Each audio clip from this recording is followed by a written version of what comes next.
महिला आरक्षण विधेयकावरून महायुतीने आता आक्रमक भूमिका घेतलेली आहे। मुख्यमंत्री देवेंद्र फडणवीसांची आज पत्रकार परिषद होणार आहे। सकाळी 11 वाजता मुंबईत पत्रकार परिषदेचे आयोजन करण्यात आले। महिला आरक्षण विधेयकावर मुख्यमंत्री आज बोलण्याची शक्यता असून पत्रकार परिषदेतून मुख्यमंत्री इंडिया आघाडीला घेरणार आहेत। या पत्रकार परिषदेला भाजप प्रदेशाध्यक्ष रवींद्र चव्हाण, नीलम गोऱ्हे, अदिती तटकरे उपस्थित राहणार आहेत। तर महिला आरक्षण विधेयकाच्या समर्थनार्थ महायुती मंगळवारी जन आक्रोश मोर्चा काढणार आहे। मंगळवारी जांभोरी मैदान ते वरळी डोम दरम्यान हा मोर्चा काढला जाणार आहे। मुख्यमंत्री फडणवीसांसह महायुतीचे प्रमुख नेते उपस्थित राहणार आहेत। तर जन आक्रोश मोर्चानंतर वरळी डोममध्ये जाहीर सभेचं आयोजन करण्यात आलंय।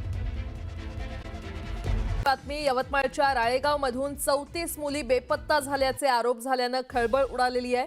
भाजप जिल्हाध्यक्ष प्रफुल्ल चव्हाण यांनी या संदर्भात मानवी तस्करीचा संशय व्यक्त केलाय। या प्रकरणी पोलिसांनी संशयित आरोपी मझहर कुरेशीला ताब्यात घेतलं असून अधिक चौकशी सुरू आहे। खरं तर संशयित आरोपीला पोलिसांनी चौकशीसाठी ताब्यात घेतलं होतं, पण पोलिसांनी सोडून दिल्यानंतर तो तेलंगणामध्ये पळून जात असताना पुन्हा पोलिसांनी आरोपीला ताब्यात घेतलं। त्याचं घडलंय असं की यवतमाळमधील एक तरुणी आणि तिच्या मित्राची फोनवरील कथित संभाषणाची ऑडिओ क्लिप व्हायरल झाली। त्यात कशा पद्धतीने मानवी तस्करी केली जाते यावर चर्चा झाल्याचं बोललं जातंय। या प्रकरणात मुख्य आरोपी हा राळेगावमधील मझहर कुरेशी असल्याचा दावा करण्यात आलाय। आदिवासी कुटुंबांना पैशांचं आमिष देऊन मुलींची लग्न लावून दिली जातात असे आरोप होत आहेत।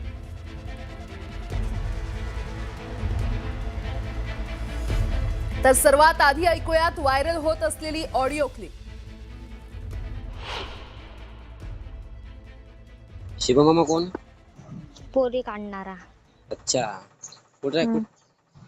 कुठचा आपल्याच गावातला आहे। हे इकडे राहते फुकटनगर मध्ये। अच्छा अच्छा, हम्म, ते कल्याणी आत्या करते वाटतं ते काम। हो। सोडला का? नाही, बाबा मला आपल्याच तर गावात दिसते घरापाशी। मोबाईल वर काम करत असते याईने। अच्छा, असं आहे का? तिचे काम तिले जेल झालती ना ह्या कामासाठी, हा हा, तर म्हणून ते फक्त मोबाईल वर करते, जात नाही कुठं। आता जर तिचं नील झालं ते तर जाते मग। अच्छा, तिचा नवरा?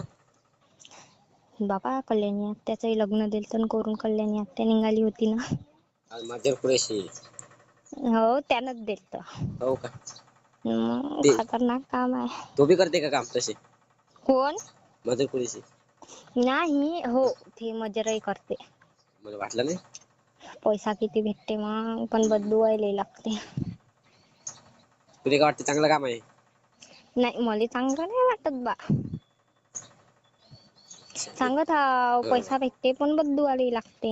अच्छा अच्छा, हम्म, तिघ चौकच आहे का फक्त म्हणजे पोरी विकते ना काढते? बाप रे, फक्त तिघ चौघ? हा, रॉकेट आहे यांचं। बाप रे, तुला काय लय माहिती जण मग? आहे या कामात। बाप रे, आता पूनम आत्या आहे, बापरे किती सारे जण आहे, सांगूच नको। मेन कोण आहे मग समजायचा? याच्यात मेन कोणीच नाही, सगळेच जण मेन आहे काम लावणारे। ही ऑडिओ क्लिप ऐकल्यानंतर आता आपण पाहूयात भाजप जिल्हाध्यक्ष प्रफुल्ल चव्हाण यांनी काय आरोप केलेत।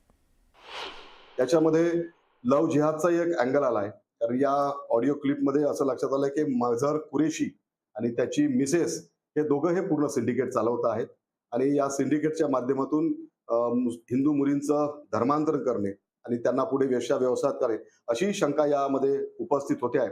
पोलिसांना आम्ही काल भेटलो आहेत, मागील 2 दिवसापासून आम्ही याचा पाठपुरावा करत आहोत। या सिंडिकेटमध्ये खूप लोक समाविष्ट आहेत। बंगलोरचे आहेत, ग्वालियरचे आहेत, मध्य प्रदेश आहेत, मुंबईचे आहेत, पुण्याचे आहेत। त्या सर्वांचा शोध घ्यावा, यांचे अकाउंट चेक करावे, यांचे मोबाईल चेक करावे, यांच्या घराच्या झडती घ्यावा असं व्हावं। माझी पोलीस प्रशासनाला विनंती की त्यांनी या विषयाचा कसून तपास घ्यावा।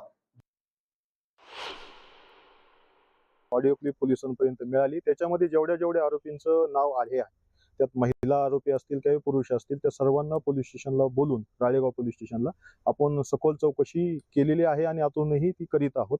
याच्यामध्ये जेवढ्या आरोपी, त्यात 2 प्रकारचे गुन्हेगारांच्या टोळ्या दिसल्या।